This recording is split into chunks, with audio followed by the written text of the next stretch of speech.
Look at that, our audience immediately hushed. What high levels of anticipation. Welcome back to the Australian Clean Energy Summit, our opening leaders panel. We've got a fantastic lineup of panellists here to really start to delve into some of the topics that we heard referenced earlier this morning. And of course, now throughout the next day and a half, we'll plunge even more deeply into those complex challenges, enormous opportunities, all of those things. But I'm joined on the stage this morning by a fantastic group of leaders of the clean energy industry here in Australia to explore all of those challenges and opportunities. There'll also be an opportunity for the audience to participate throughout the conversation. We're going to have a couple of polls throughout to get your input on some of the big questions facing the sector. And we'll use that to draw out some of the panel's reflections. I'll firstly introduce our panel. Their detailed CVs are available to you via the event app. I won't give them to you in any detail.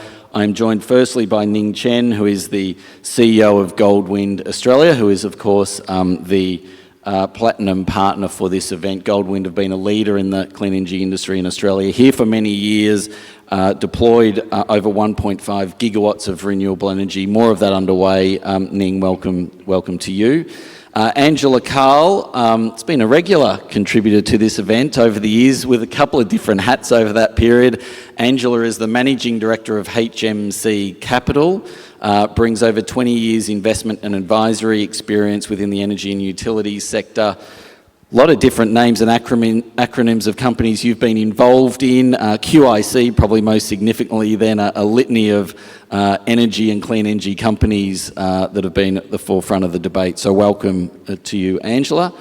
Rob Wheals is the CEO of Squadron Energy. Welcome to you, Rob. Obviously at the forefront of the clean energy transition.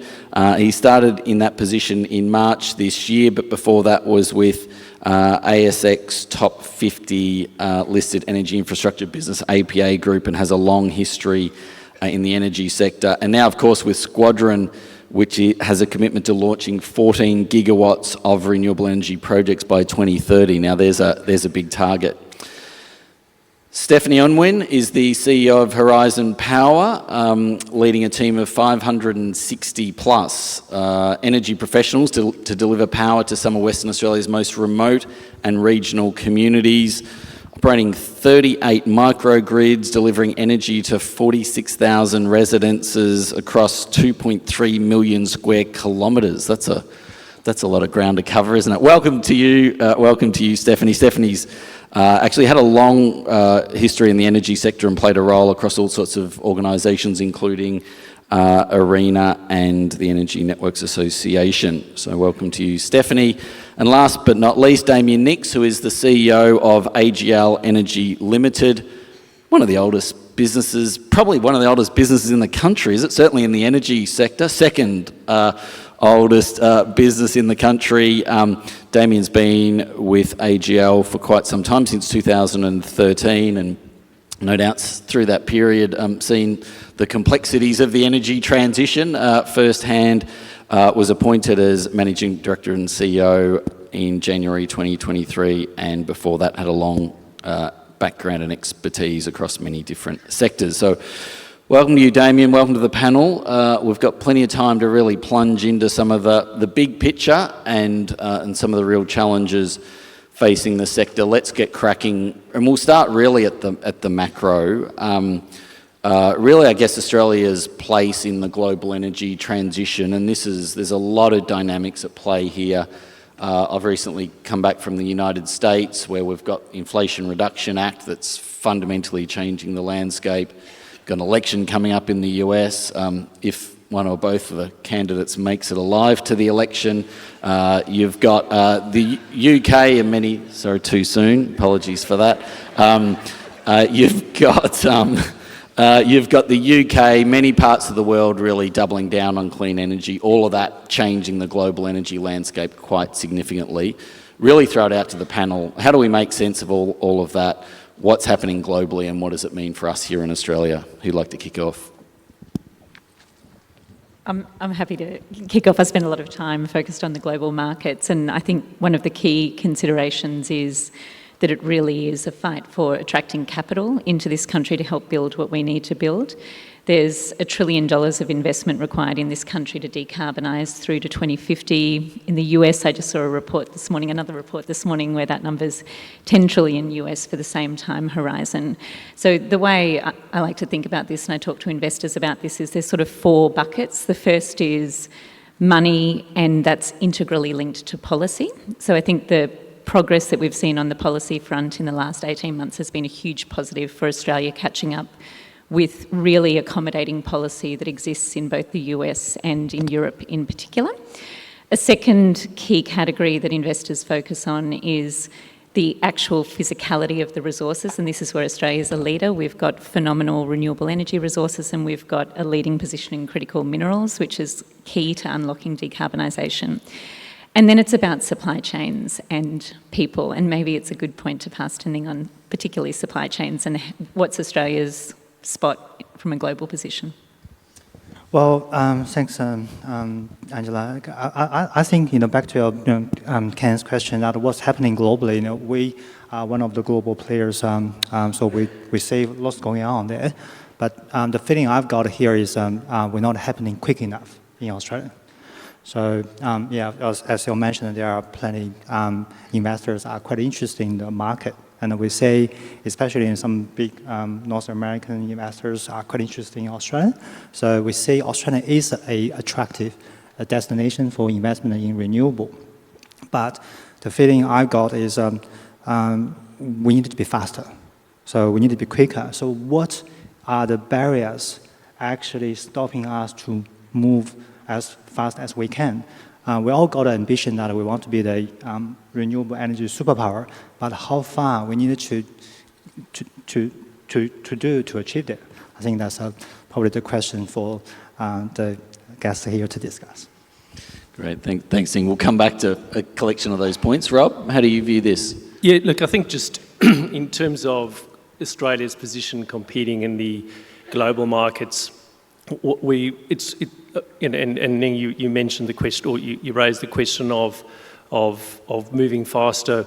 One of the challenges is scale, and if you look at technological change and fighting for that technology to come to this country, fighting for talent to stay in this country, making sure that we make this an attractive place for capital to be invested. And just on the point of technological change, we've seen the technology really change so quickly over time. We look at batteries, which back in 2017, the Hornsdale battery in South Australia was phenomenal at the time. That's moved on. So one of the challenges for us in terms of moving faster, and it's a bit of a dilemma, is do you get in quickly at the forefront or risk being left behind in the change?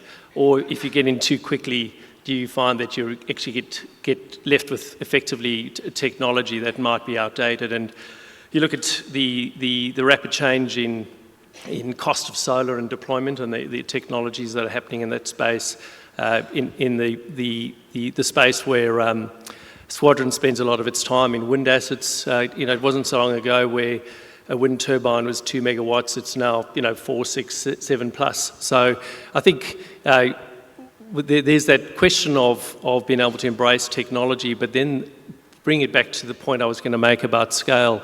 I think, and hopefully I have my numbers right, but in 2023 in Australia we deployed 5, 6, 7 gigawatts of renewable energy, and it sounds like a big number if you add up everything across the board.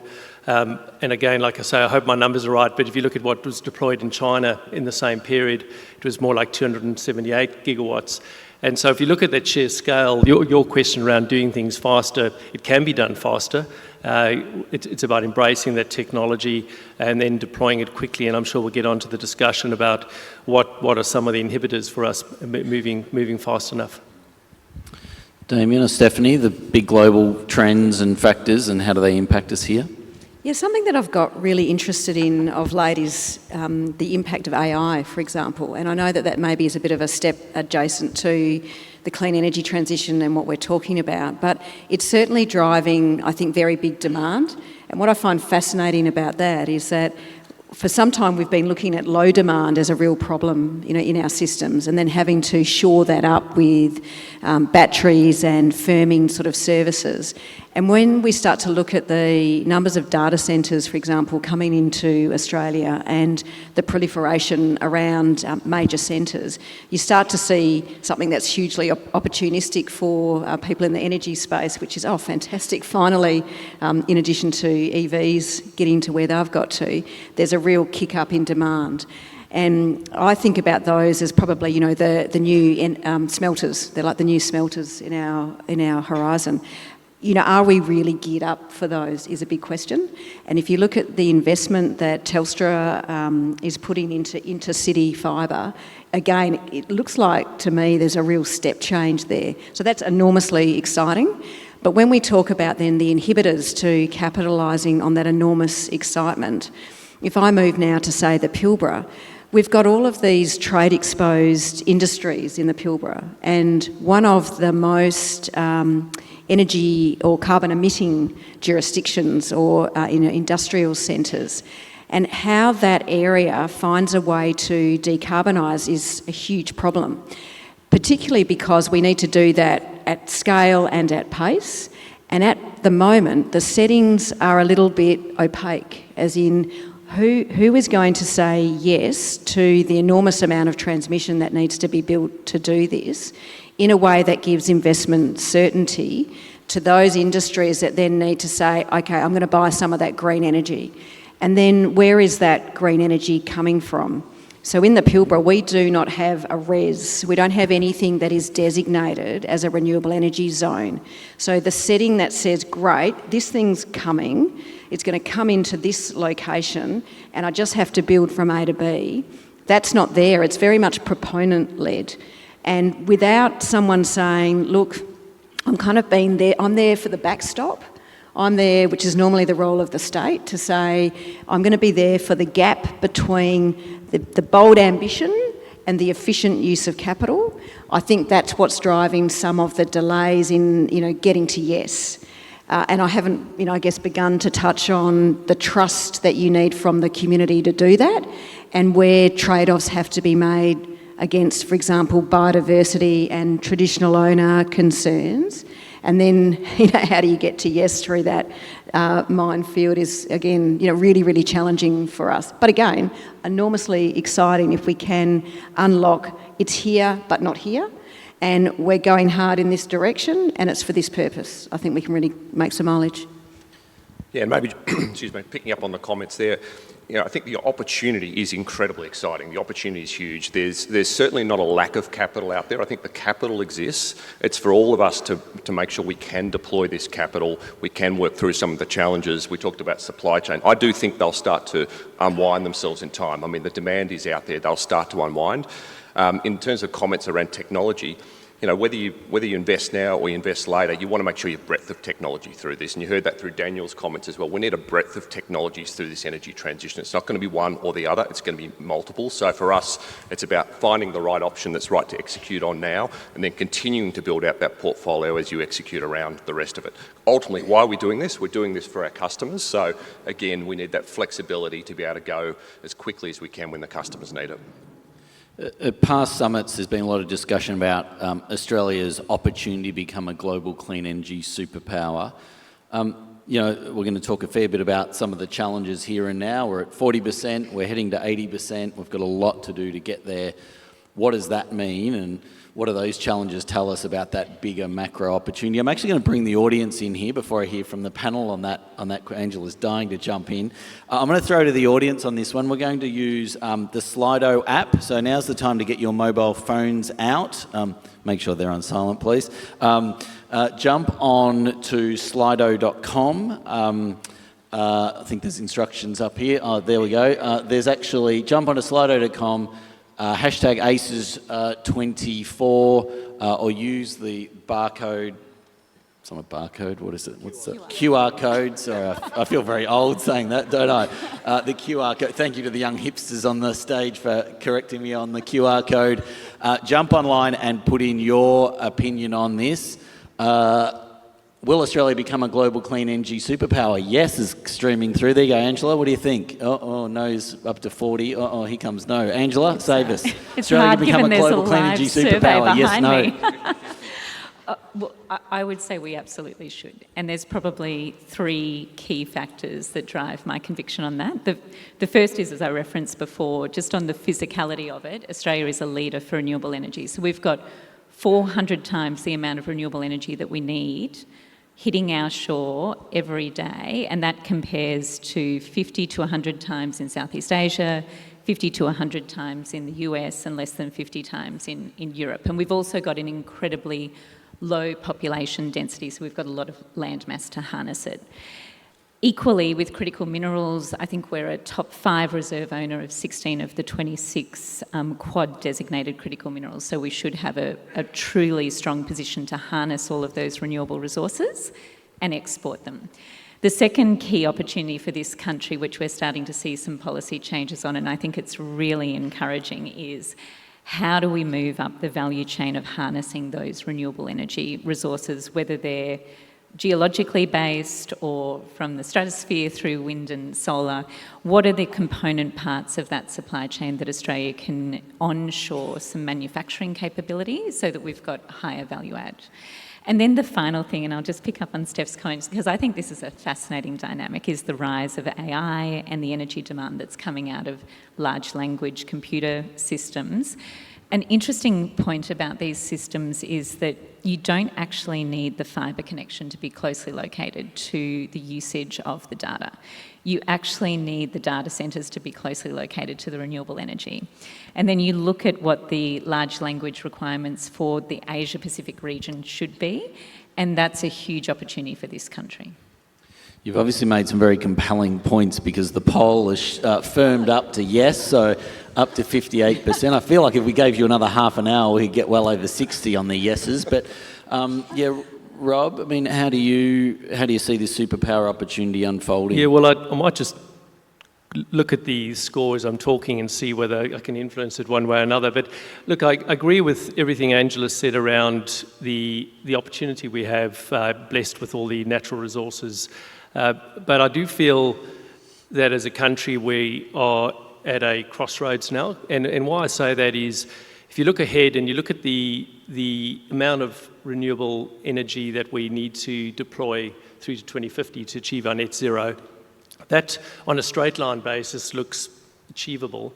But we all know that heavy lifting has to happen over this next decade to achieve what needs to be achieved, not just purely from an emissions perspective, but because the very fact that we've got old coal plants that are retiring and they need to be replaced. So coming back to my point about a crossroads, we just can't afford to have this distraction with political debate. We can't afford to have, if you want to term it, the climate wars and relitigating what's already been determined as the least cost, most affordable path forward to replace our energy system. And back to our point about global competitiveness, our peer countries, the other OECD countries, they're not relitigating all this, they're just getting on with it. And so should we. Final point I want to make is that, yes, the big opportunity clearly is to decarbonise our energy system and therefore our economy. But we shouldn't also forget the enormous economic opportunity for the economy as a whole, but specifically for regional areas. And that's probably another discussion all on its own, but there's a real opportunity for our regional areas to benefit from the deployment of this industry. That's why I come back to the point. If we delay, if we hit the pause button, we're at that juncture, and I'm not sure what the poll's saying now, but hopefully I've talked us up to saying Rob. Yes, we should get the move on. This has now become a barometer of your respective performance on stage. It's like the worm. Let me see if I can move it for you, Rob. Let me see if I can move that along. Which way do you want to move it, though? Look, I think, hopefully positively. I think when you think about the customer in this, the customer is a big driver of what's happening through this market. We've seen it solar on rooftops, we're seeing batteries and EVs. Having such a big play of the customer through this, I think that can also help us be that superpower we need to. The penetration we see here in Australia compared to the rest of the world is huge. So again, that is a big part of how we can help move this through the customer because, again, about a third of our customers have solar on their roofs and about 40% have meters on smart meters on their walls now, but there's huge amount of opportunity there and the customer is driving that. So that superpower piece can be really led by the customer as well. I think that is such a great call. And if you add to that the EVs, which I know that you guys are interested in, as are we, when you think about a vehicle having something like 4 days in its battery that it can then power back into the house. So a house draws, say, 20 kilowatts a day, an EV has about 100. You also then, as a customer, can really step into this space of having reliability.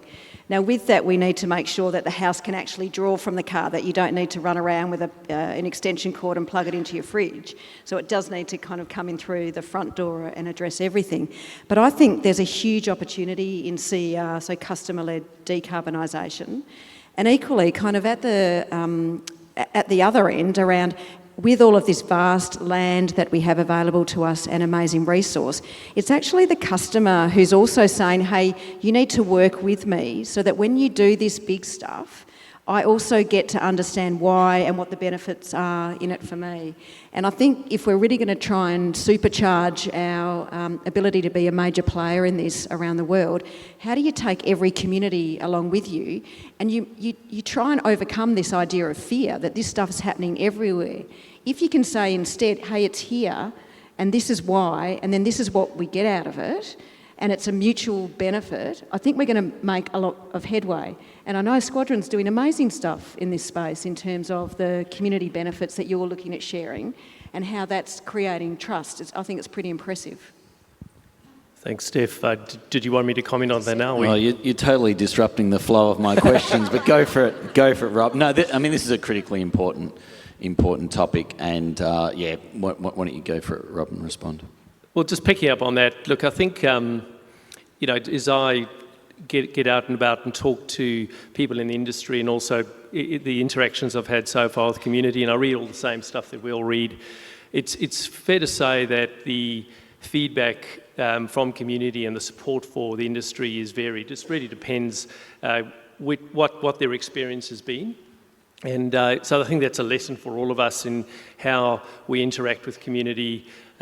What I would say is where we've seen best results is where that interaction has started a long time ago. There's building trust. It's not just about I'm arriving today and I want to build my project and sort of trying to get sort of a one-sided discussion happening. So that discussion needs to have started a very long time ago to build trust and to pick up on Steph's cue there.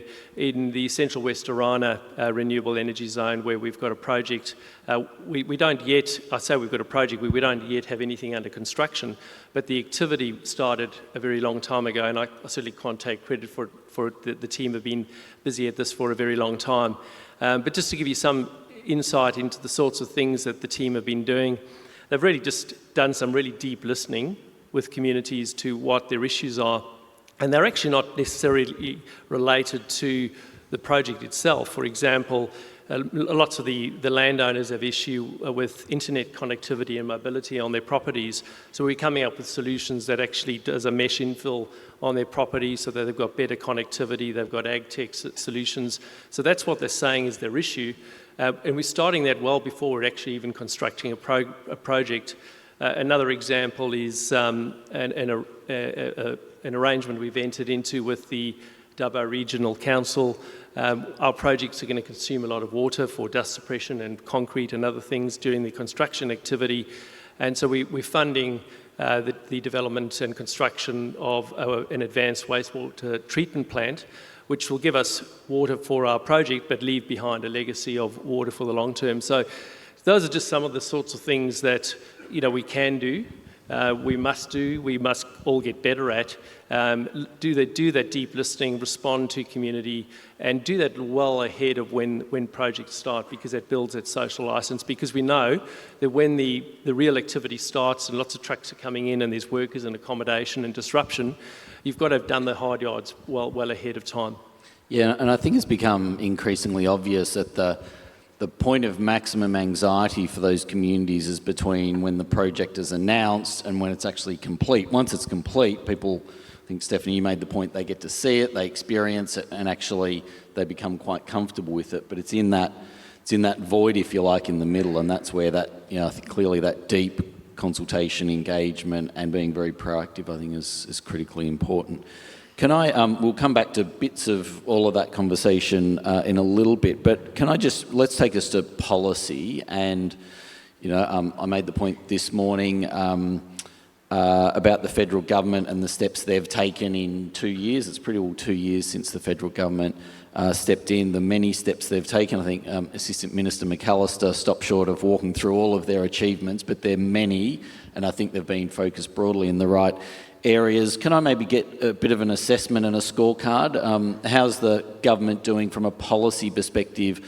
What are the missing pieces? We'll come back in a second and get your perspectives on the capacity investment scheme quite specifically, but have we got the policy landscape that we've been looking for?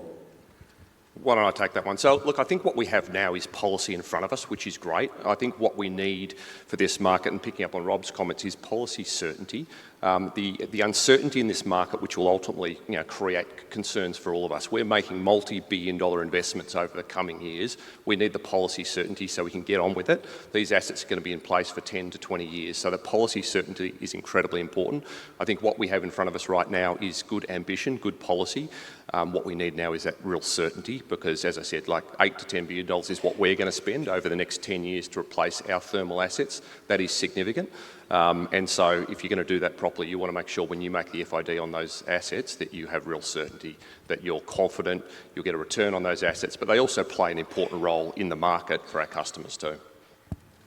I'm dying to ask you about nuclear now, but I won't. I'll come back to that. Angela? I think that's a perfect summary, actually, Damien, because I agree. There's a clear trajectory and there's clear ambition, but there are still a lot of discrete additional policies that create a level of uncertainty that just makes it, at a minimum, more difficult to make investment decisions, but at worst more expensive to make those investment decisions because people need to price in the risk. And this isn't at all commentary that's just at the government in power. It's actually to all sides of politics. It is really critical for there to be some clarity, certainty and clear direction and alignment across all of the parties so that this country can get on and decarbonise. We should be able to do that actually quite easily given the great position we're in with regards to access to renewable energy, but also to seize this opportunity to export as a superpower. And one metric that is not commonly picked up on, but I think it's really important for people to bear in mind, whether we want to keep running coal or gas or not, it's about 12% of our GDP and the rest of the world is weaning itself off it. So what are we going to replace that with when we forecast the economics of this country 20 years out? You heard it here first. Angela Karl calls for bipartisanship on energy policy. We'll come back to that shortly. Rob, capacity investment scheme quite specifically, sort of one of the final bits of the jigsaw puzzle. What's the assessment of the capacity investment scheme? Too early to tell, pointing in the right direction, let's get on with it? That's a polling question really, isn't it? But, look, I think, so my perspective on this EIS is that it's a response to what is effectively a problem, which is market failure. We're needing market reform. We've got an energy-only market, but we need to drive in a whole bunch of capacity. We haven't had that market reform, and so this is a stopgap to encourage investment in, and it certainly has come a long way to removing investment uncertainty, because as we all know, if you're successful in getting a CIS, then you know what your minimum revenues are and you can make an investment decision. That said, so real positive in that sense, and I think it certainly is going to make a big difference. But we shouldn't forget the fact that it is an intervention in the market. And what it really effectively means is you've got a whole bunch of generators in the market receiving revenues that sit outside of the spot price of the market. And what does that effectively mean? It could mean that we're not getting the right investment signals for more investment to come in. And that's arisen because we've intervened in the market. The other thing, of course, is by doing this, we're forcing a whole bunch of more renewables into the market. It can increase market volatility. That leads to negative pricing, and that's not actually dealt with in the CIS as well. So those are two issues. I think the other aspect that we shouldn't forget is that when you're bidding in to win in the CIS process, if we're not careful, we could end up with low quality projects being bid in, which ultimately may never actually be constructed. And that was because they bid in at a low price and effectively, won that process. So we've got to be, there are some pitfalls in the CIS. Overall, I would give it a positive because it's sought to address one of the key issues, which is how do you give investment certainty, the point Damien was making. But ultimately, it's not the silver bullet. When you think about making big investment decisions, having off-takers or certainty of revenue is one issue, but having access to grid is another. And CIS certainly doesn't solve that problem.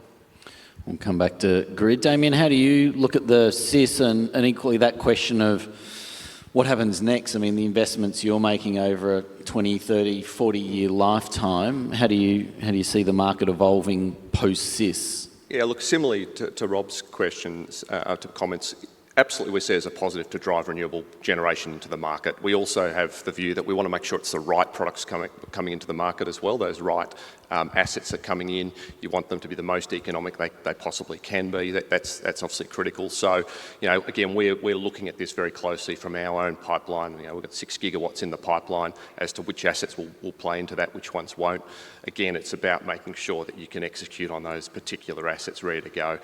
To Rob's comments that, it does provide a revenue floor in many respects, but we want to make sure it's the best projects that get up in this marketplace. So I think it's positive, absolutely, and I think it will drive the right direction that we need. In terms of where the market is by 2030, I think the 2030 market reform is therefore also incredibly critical we get on with to understand what that market's going to look like from 2030 onwards. Energy Ministers, state and federal, meet later this week actually in Melbourne, and I suspect we'll hear more about process and reform to the market post-2030. We need to hear that now, and that work needs to get cracking ASAP. Angela, I might come to you on CIS from an investability perspective. How do you view the CIS? Well, I'd actually just echo the same comments. So on balance, a positive because we know we're behind with regards to the annual newly installed grid utility scale, grid-connected renewables we need to do each year. But there is a risk in the awarding of these and in the bidding on these that there are bids submitted and contracts awarded for projects that are not economical and that won't be built. So the government has created a situation where it will be picking winners, and I think the process and the criteria that goes into that is going to need to be very carefully thought through. Sessions on that very topic later on today, including hearing from some of the officials at front and centre of that. Rob? Thanks. I thought I'd just mention one other thing, and I caught the tail end of Damien Westerman's speech talking about the importance of gas generation to firm up renewables, and we should really see gas generation step in for those moments when the wind doesn't blow and the sun doesn't shine. Just in the context of the CIS, obviously gas generation is excluded, and if you read the latest ISP, it's calling for a whole bunch of gas generation to be constructed. So, the question that I have in the design of the CIS is if you're trying to encourage more renewables in, you can have a CIS for renewables, you can have one for batteries, but one of the ingredients for encouraging more renewables into that market is excluded.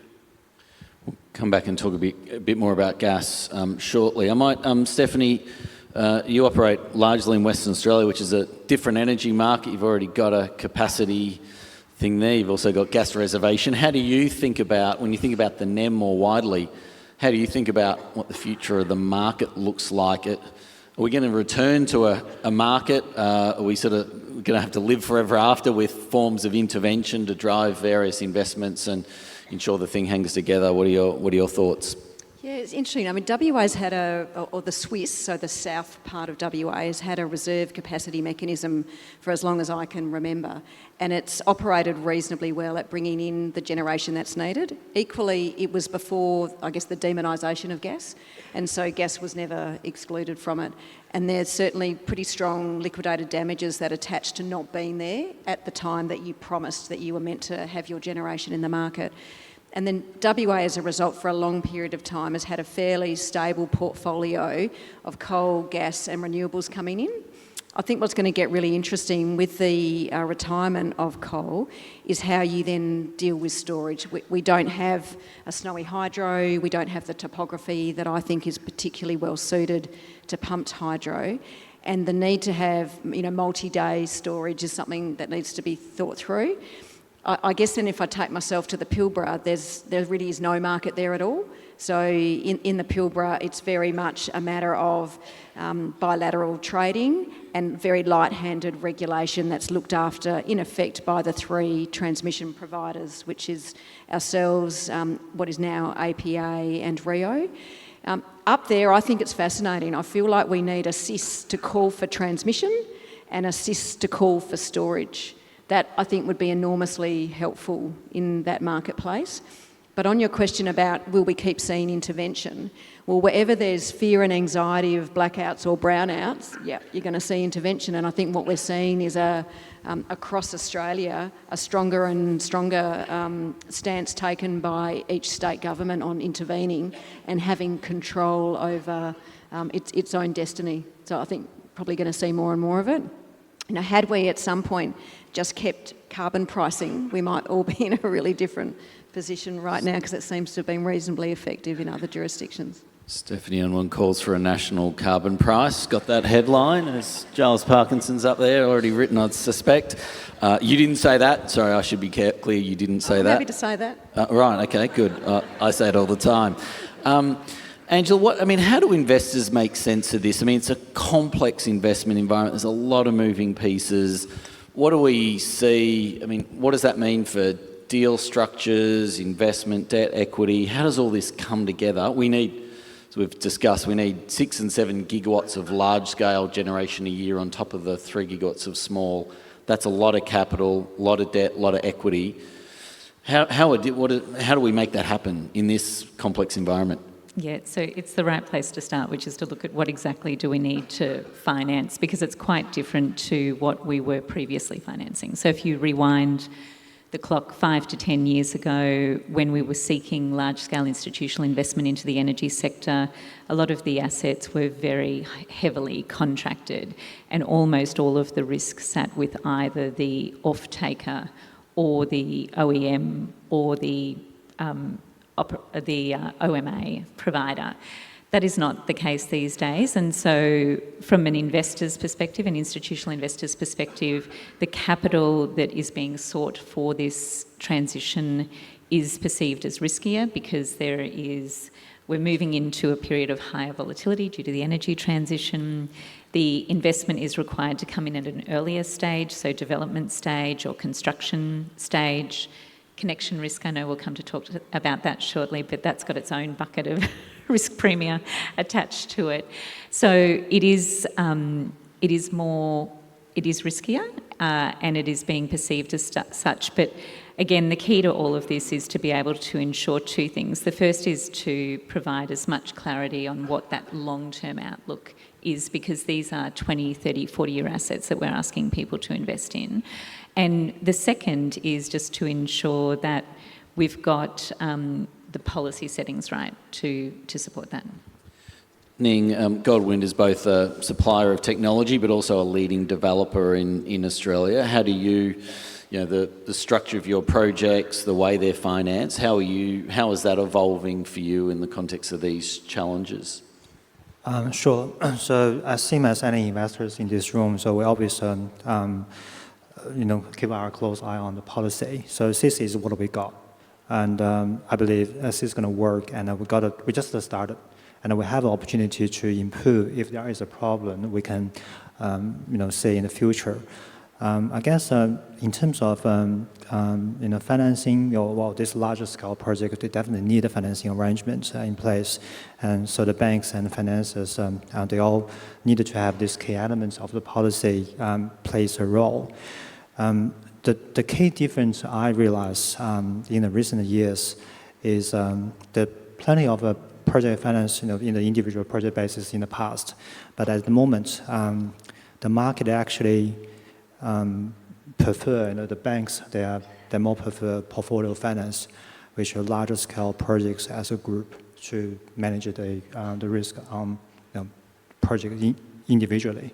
I think that's probably the key difference compared to probably a decade ago. I think that's continually to be the key feature, especially we've seen large scale development projects in wind, solar, or dispatchable batteries. Those projects are normally developed individually, but later on, once it's being constructed, built, it's going to be forming part of the large group or portfolio. Great. There's a session on finance straight after lunch, so we'll plough much more deeply into those issues then.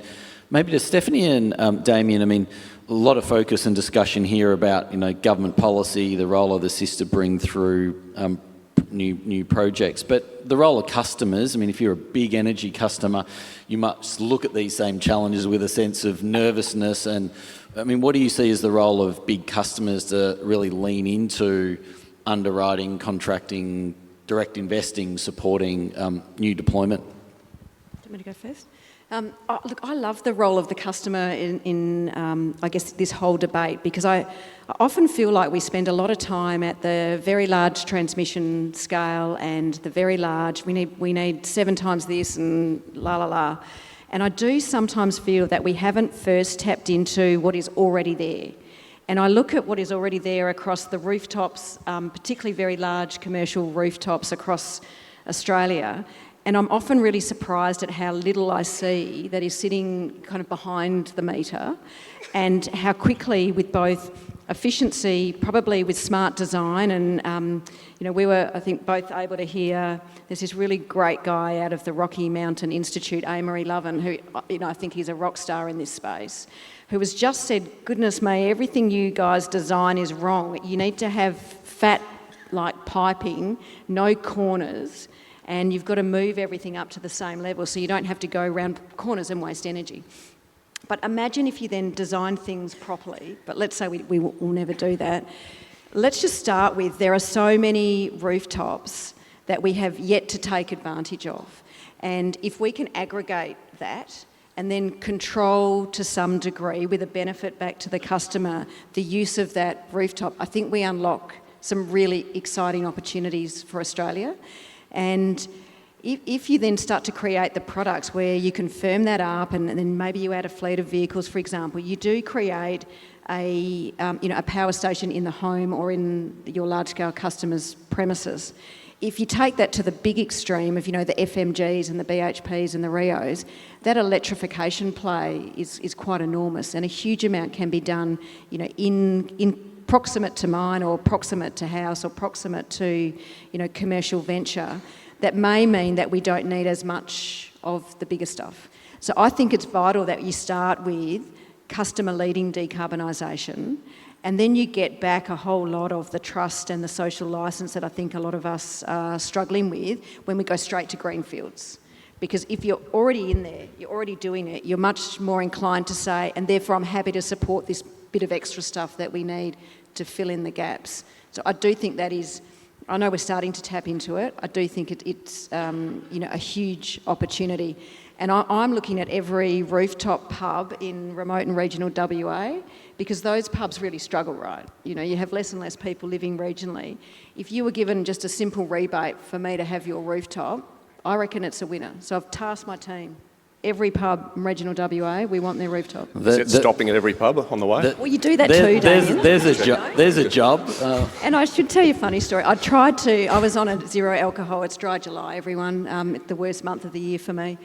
And I did pop into the Marble Bar pub, which is a pretty exciting pub if you've ever been. They're a little scary. They do stare at you if you're a female. The Ironclad, I've Yeah. been there. Yep. It's pretty amazing. Hottest pub in the country or the world, isn't kind it? of worth going to because it's quite iconic. But I did ask for a zero alcohol beer. And I can say that that's not something I'll ask for again. Over to you. Damien, I mean, we heard Daniel. I don't know how I steer us out of this one.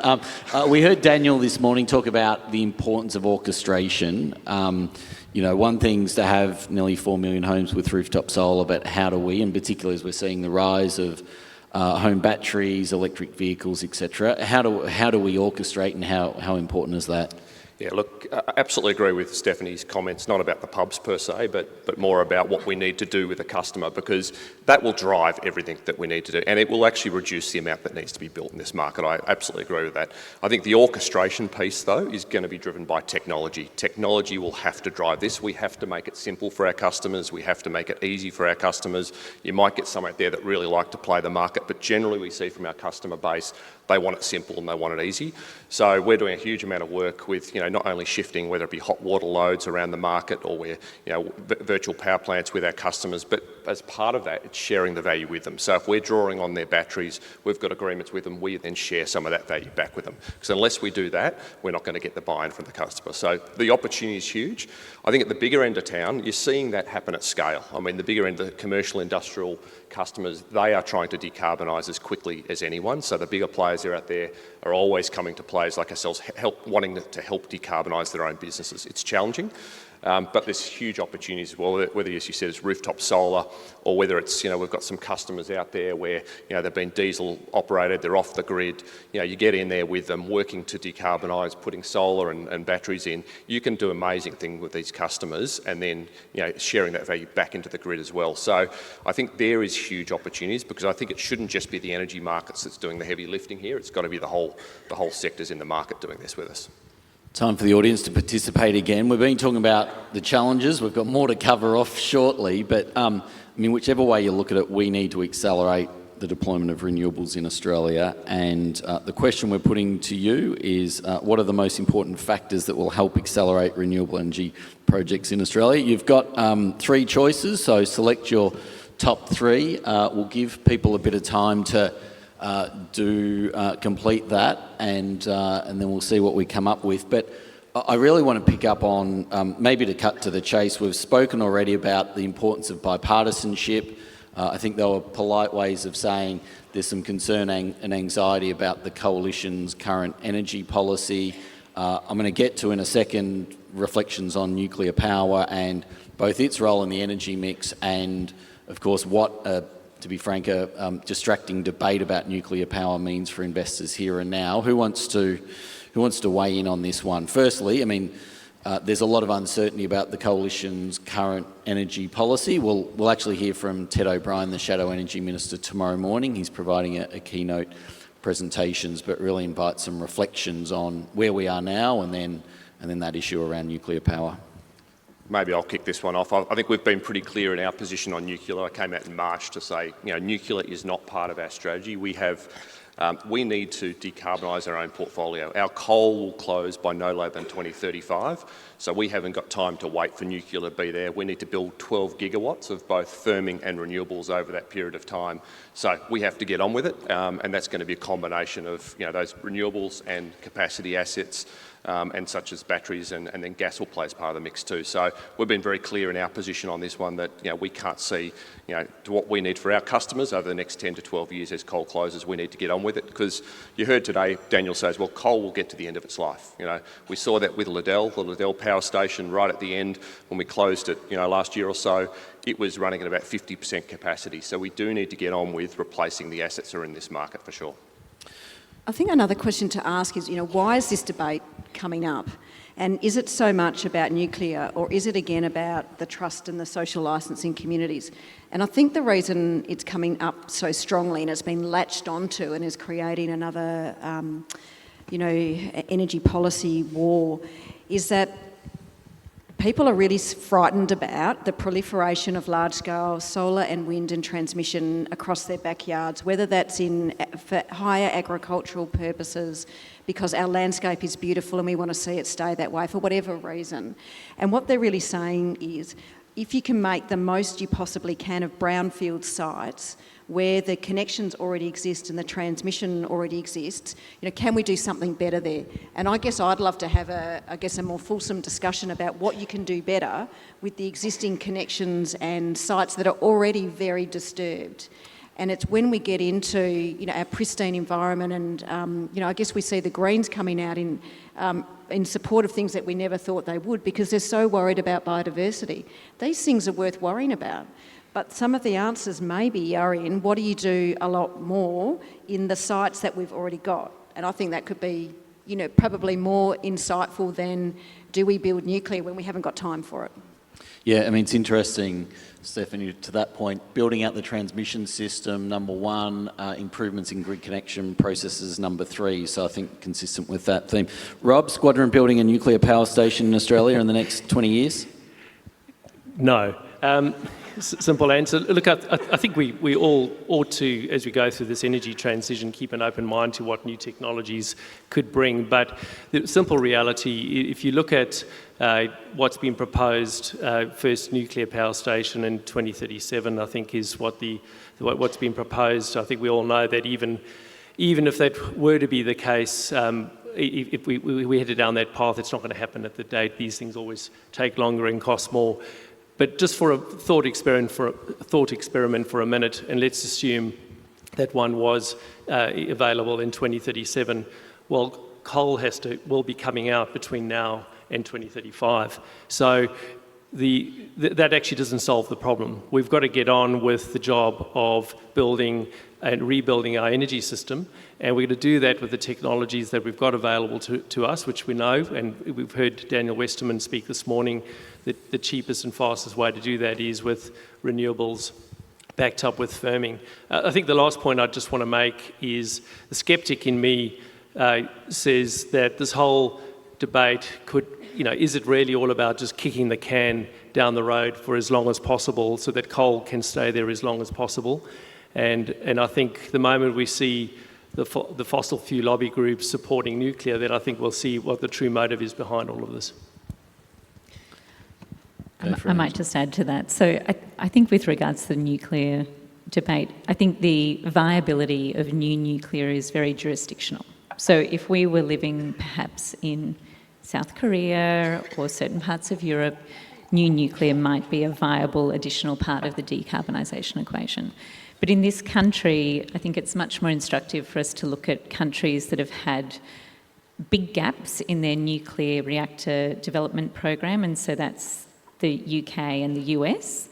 The last two large-scale nuclear reactors to be built have been, first of all, extensions of existing brownfield assets, but secondly, they have taken 10 to 15 years to build. So if we're starting from scratch, it's going to take longer than that. So to Damien and Rob's point, we do not have time for that.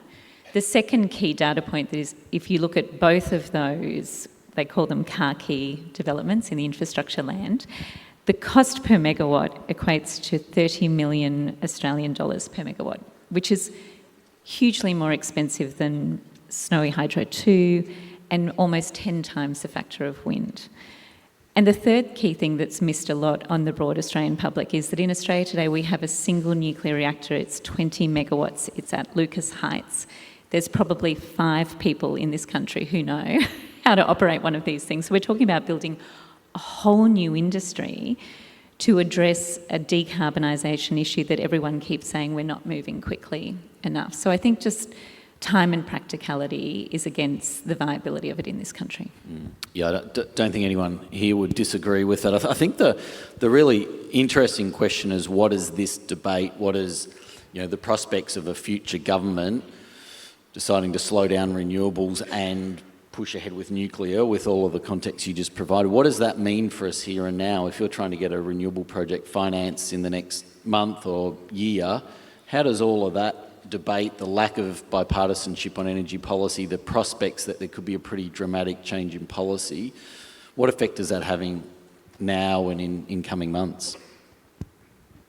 Well, it's definitely got an adverse effect. I think the issue is, to what degree is it adverse? I think being logical, it's highly unlikely that a nuclear strategy for decarbonisation in Australia will roll out. The other side of the coin is I think the strategy is for 6 gigawatts of nuclear, which is not adequate to meet the new build that we need. So we still need a lot of renewables anyway. But back to the point that I think each of us have made in various forms, the more we can get policy certainty and a level of unity. Rob made the point that they're not having these debates in offshore jurisdictions, and that's why they are going ahead at a significantly greater rate than Australia is really important.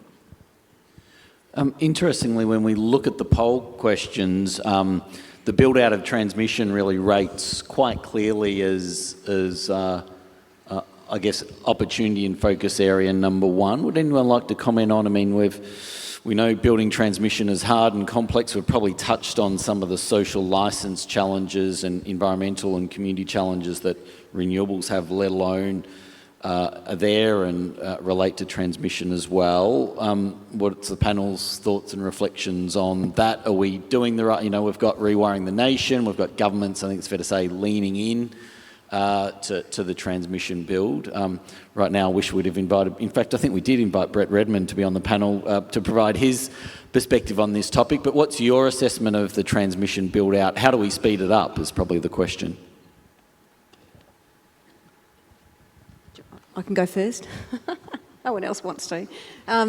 Look, I think there's pockets where it's actually, going ahead reasonably well. So if I look at Electranet and Powerlink, they've got really clear plans. So the government has clearly, in both of those states, come out and said, it's going to be here, it's for these reasons, we're going to connect up these mines or these industrial centres, and this is its purpose, and off we go.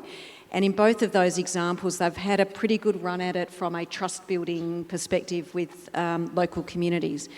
In Powerlink's example in particular, that copper string project's been going for over a decade. And so if you sort of delve into the trust aspect of it, they've been building trust with those local communities for a long time, but they've gone ahead pretty well. In Western Australia, we've got allocated to us, I think it's about $3 billion of the Rewiring the Nation allocation. And it's notionally for that large-scale transmission build-up and preferably, I think, for the Pilbara, though I think they're still reserving the right for that to also operate in the Swiss. But again, I would say the settings that have worked very well, particularly in Queensland, is where the state government has very clearly said, it's going here, it's for this purpose, and then it allows everybody to then make investment decisions based upon the timeframes that have been given and the pathway and the locations that have been set. In WA, we've got a little bit more catching up to do. We've got, certainly the modelling exercise has been done, but like I said, it's not necessarily with a view to connecting a RES, for example, or something like that, or in South Australia to build an interconnect. So our job is to make it really clear for the investment community that it's going here, this is the priority, this is the order, and it's for this renewable zone. For example, if it was the Australian Renewable Energy Hub, that's the most near-term at gigawatt scale green energy that can come into the Port Hedland end. So I think it's all about clarity. If you give absolute clarity that this is where it's needed, it's here, not here, it's for this purpose, then you can get on and do it, and that's where the success has been evidence on an evidence basis delivered in Australia. Okay, now if I could just jump in there, I think just building on what Stephanie's been saying, the clarity, and I think a good example of this coming together, albeit it's difficult and it's taken longer than anybody would have hoped, is the Central West Orina RES here in New South Wales, with good planning, recognising well in advance that the sort of piecemeal by piecemeal trying to patch in renewables into the existing grid doesn't work. You actually have to start afresh and design something that's specific, work with community, do all that planning up front, and let's be honest, it's not perfect, but it's a lot.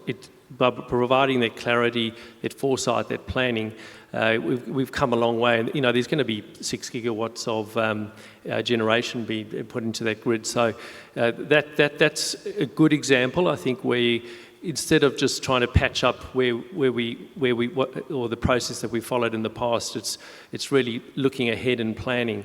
That said, the next one or next cab off the rank is planned to be the New England res, and I think that one is going to be more challenging. I think that I'm not saying anything that nobody wouldn't agree with, and I can't help but think that there's perhaps more opportunity to look at expanding the capacity in the Southwest res. There's enormous amount of resource and projects. It's well oversubscribed. There's some planning that could happen if we started now, and building on that a little bit further is Western New South Wales is an amazing resource out there.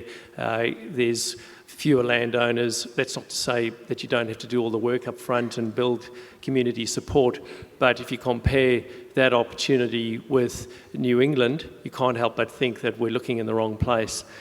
Probably one last point I would throw out is to build the social licence with community for transmission is a lot to do with that deep listening which I spoke about earlier, and getting in up front and working with community. But it also comes to a fair payment and compensation system, and whilst we obviously need to do that in a way, or the industry needs to do that in a way which is affordable, I can't help but think that the federal government can play a role, but by potentially making those payments part concessional and just making it a much more attractive proposition for those that are hosting transmission. I echo Stephanie said that Queensland is, I think, definitely is the winner in the recent couple of years of race. This clarity Queensland government giving to the market participant in terms of where the line is going to go and which project going to be connected, and provided that certainty to the developers, investors, where they're going to put their effort to. So I agree that Southwest Res New South Wales is possibly the next big area, which very similar. Got a PAC, we got a Vina Invest, and there's good quality projects currently being developed around the line. And once these projects are built, it could be a pretty big investment hub in the region to support both New South Wales, South Australia, and also Victoria. So we're really looking forward to it. And while it creates a level of uncertainty in the here and now, there's an enormous amount of reform going on at the moment, whether that's around res design, around the access regimes, around planning, environment, all of these things. Again, the process of reform creates some uncertainty, and in reality, the reform should have happened a decade ago, but there is an enormous amount of reform underway, and so I'm hopeful and expecting over the sort of months and as this year rolls on that we'll see.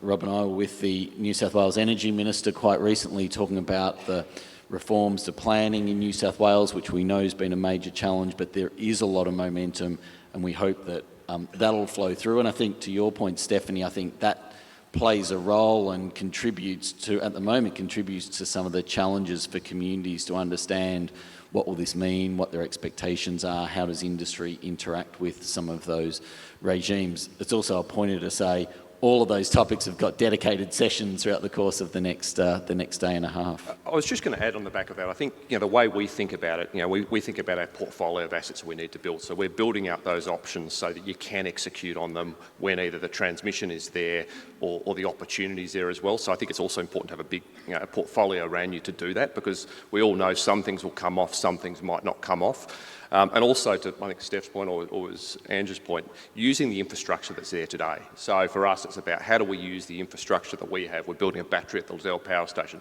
How do we use some of that infrastructure so if there are delays in other spots, you can actually get after it as quickly as you can. So I think that's an area around planning and coordination I'd like to see, whereby almost a bit of a separation between where do we know the infrastructure is there today, let's get on with that planning and do the social licence we need to do, versus if transmission is taking longer, you split those two out so you don't end up in one big bucket of planning. You can separate that out and get on with it quicker.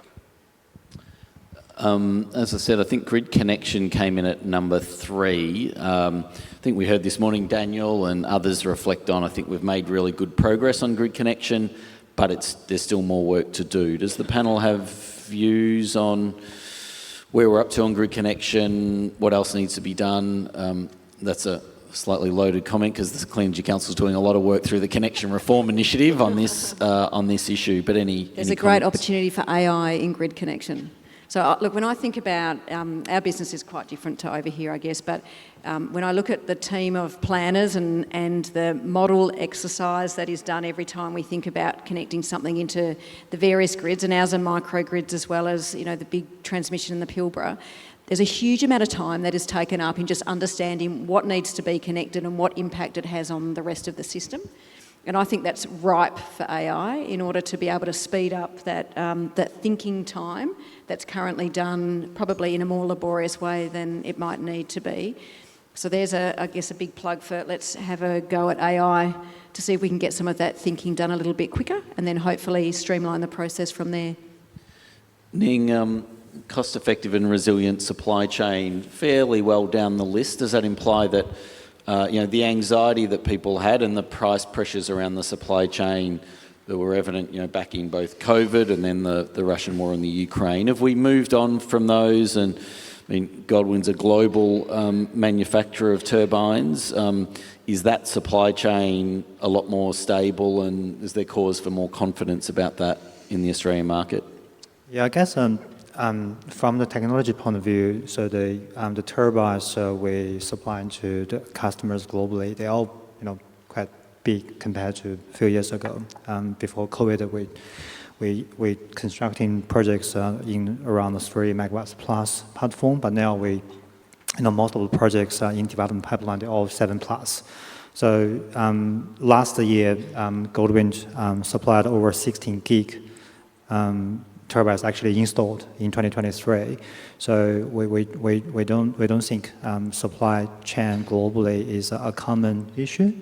But here in Australia, pre-COVID and post-COVID is quite big difference in terms of our local supply chain. So we got a pretty high construction cost. We got a pretty high cost to get a project built. So not just the equipment from turbine supplier, you also need towers, logistics company to cooperate with. You still need a very big crane to get those turbines built. So the hub height in the market is around 130, 150 meters. So it's reaching high and high. So we need a really big crane to deliver the work. And we're talking about 6 gigawatts per annum for wind installation to meet the target requirements. So 6 gigawatts is, if 6 megawatts per turbine, you need 1,000 turbines built every year to meet the target. That's a lot. It's going to be quite a stretch to some of the local systems in terms of whether the road going to be able to support those big equipment traffic need.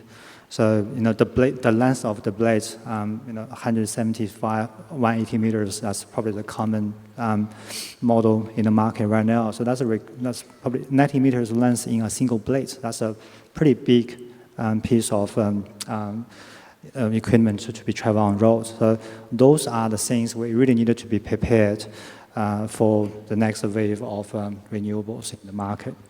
I think that, the local supply chain, I think this can go both ways, but the pressure it puts on roads, on housing, on, other sectors in local communities is real and something we need to be really conscious of. But equally, I think in building our social licence, sharing those benefits, building strong local economic opportunities, I think is an extraordinary opportunity. And I think as an industry, we can do better to coordinate that and leverage the activity of a whole range of projects in a region. And I think that's where the RES planning and execution, I think, becomes important. We're starting to run towards time. I wanted to pick up on the question of gas. Daniel made, I think, some pretty clear comments that he saw gas as really important to complement storage, a lot more renewables, the transmission and network build out. Interested in the panel's views about gas. I mean, it's obviously, we've made reference to, it's had a difficult time from a social licence perspective. Clearly from an emissions perspective, there's a challenge there.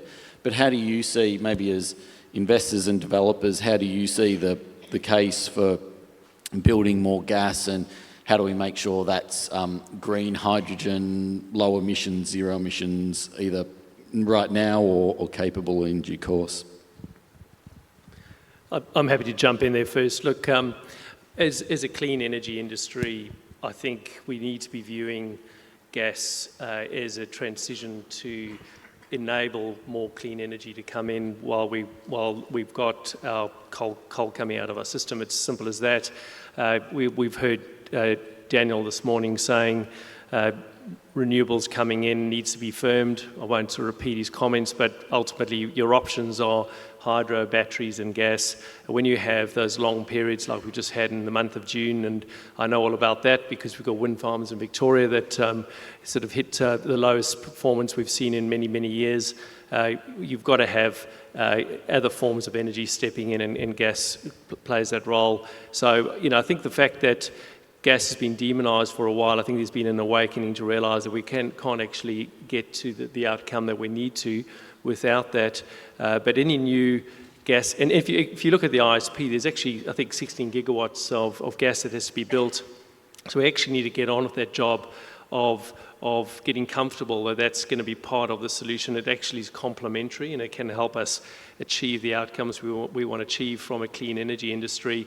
But I think any new equipment that gets installed certainly needs to be done so and designed in a way that it can take today a blend of natural gas and hydrogen, and over time a more pure blend of hydrogen once those economics become more plausible. And so just one last point I'd make is that we can say all of that, but we actually have to have available gas supply in the right places. And right now we're seeing a structural shortage emerge down in the southern states, Victoria in particular, and there's really no way that can be solved in the near term. Well, there's three ways you can solve that. You can develop more gas resources in Victoria, which I don't see happening anytime soon. You've got to truck it all the way from Queensland, or you can leverage the benefit of import terminals, of which Squadron's supporting the one at Port Kembla. So I think we really just need to embrace gas as a near-term way to accelerate renewables into our system.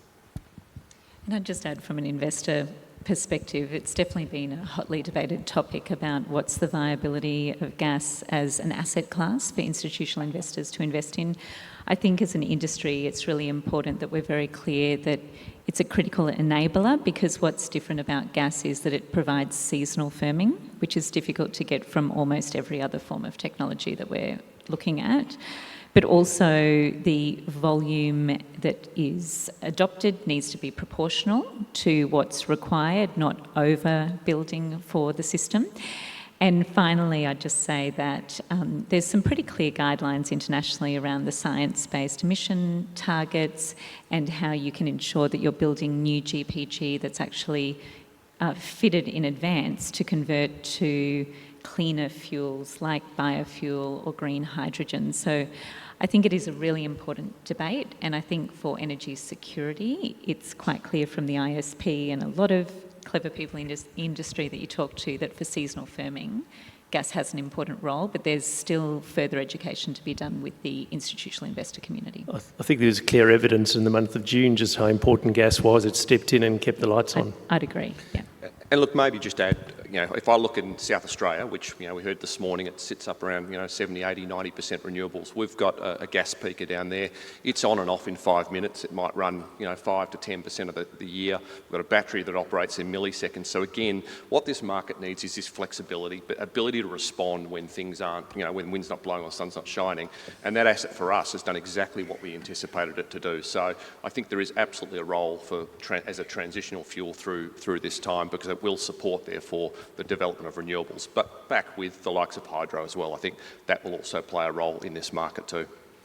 Again, there'll be sessions throughout the course of the next day and a half, both on, I think, the role of those long-duration energy storage solutions, of batteries, of hydro, and how they're evolving. Certainly from our perspective, accelerating those solutions is absolutely critical, so that we can, gas, the role that it does play, continues to phase down as those technologies and solutions get deployed. We're almost out of time, but I wanted to finish on something that's, I think, actually critical to everything that we discuss. It's actually much more personal. But it's actually, I think, one of the biggest challenges and priorities for our industry, and that's really about how do we manage ourselves, our well-being, and that of our teams. All the things that we just discussed then throughout the course of the last hour and a half they're really complex, they're challenging, they're stressful, they're intense. We're doing this because there is a greater purpose to it. I think all of those things do create pressure, intensity, burnout, you name it, for people working in this sector. And really my closing question to the panel is really a more personal one, to invite you to reflect on what are the things that either you personally are doing at the moment or you're doing with your teams to help support them and their emotional, mental health, their well-being in confronting these challenges both now, and let's face it, these challenges aren't going away. Hopefully some of them will pretty quickly, but this energy transition is going to take place over the next decade, and we need to make sure we're looking after ourselves and our people to deliver it. So I'm going to share some wisdom, what's working for you or for your teams. What are you seeing that I think is helpful for you or your teams at the moment?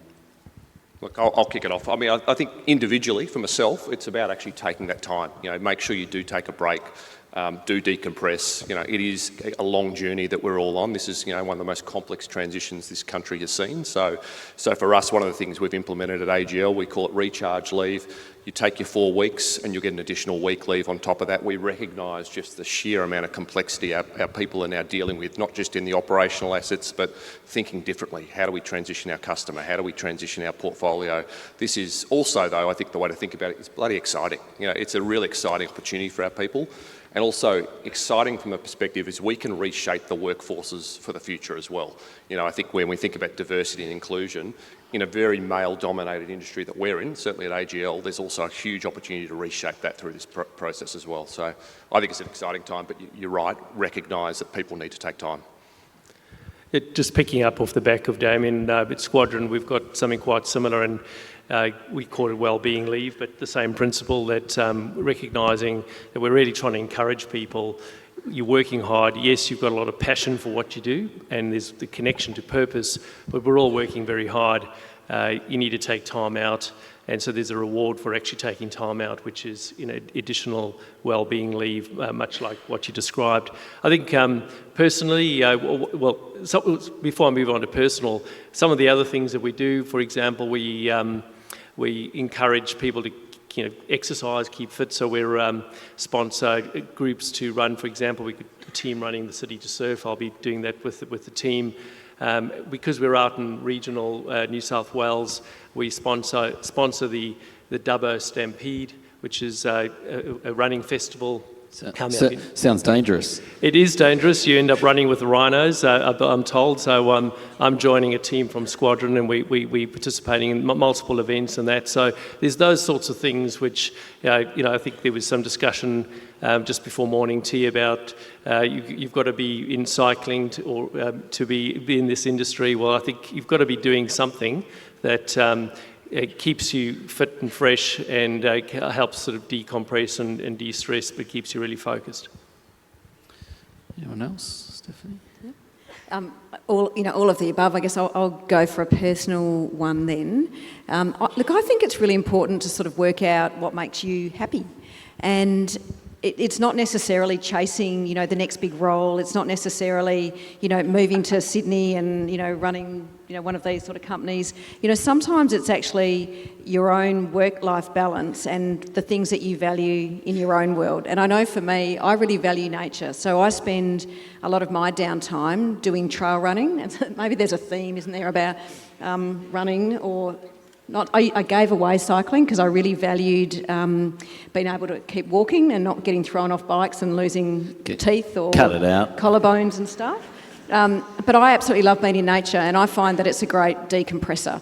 That it is an intense industry. It's always on. You've got to find ways, I think, to switch off, actually, and get into a space that makes you maybe look around and go, actually, this is what we're sort of doing this for, because we'd like more of this nature business.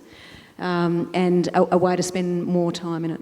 Yeah, it's sometimes easy to lose perspective, isn't it? I think connecting with nature or exercising, I think there's sort of things that help you regain Ning or Angela? Well, I'll just add to that because I was thinking, how do we make this a bit more interesting, the answer to this question? So about a decade ago, I've got some Scandinavian friends.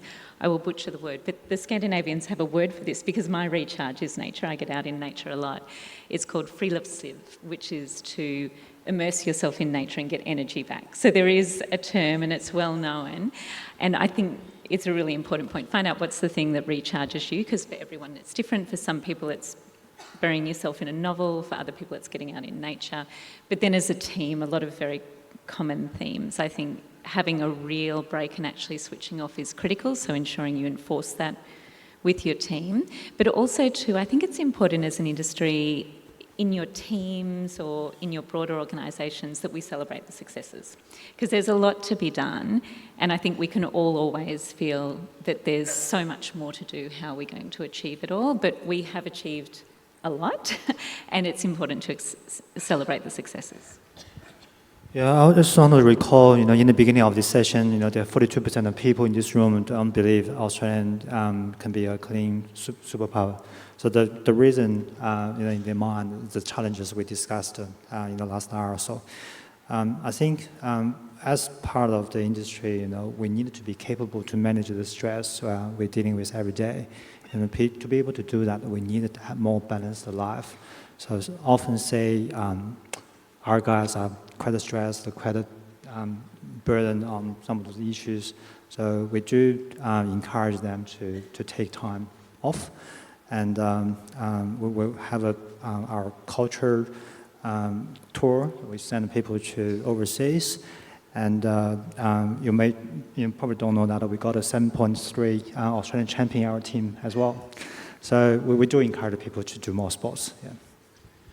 I'm going to share a bit more on this at the breakfast tomorrow morning. For the first time ever for a Clean Energy Summit, we've got a breakfast tomorrow morning on exactly this topic, well-being and mental health. Encourage people, in fact I think it's already booked out, but look forward to seeing people who pre-ordered their tickets at that one. Chaired by Anna Collier and with a great panel to share some of their personal and team reflections. Maybe I could talk to this topic for some time. I do a whole lot of things to manage my own well-being, from working a 9-day fortnight to cycling, which is much as about a physical activity as it is connecting with friends and the social side of it. But actually the point I wanted to make is I actually find just having a conversation like this, an intimate conversation with the 6 of us and 1,500 of our closest friends, I actually find both personally and I think for my colleagues actually is something that I think is quite powerful, and I think it's a part of the journey that we're on as an industry. So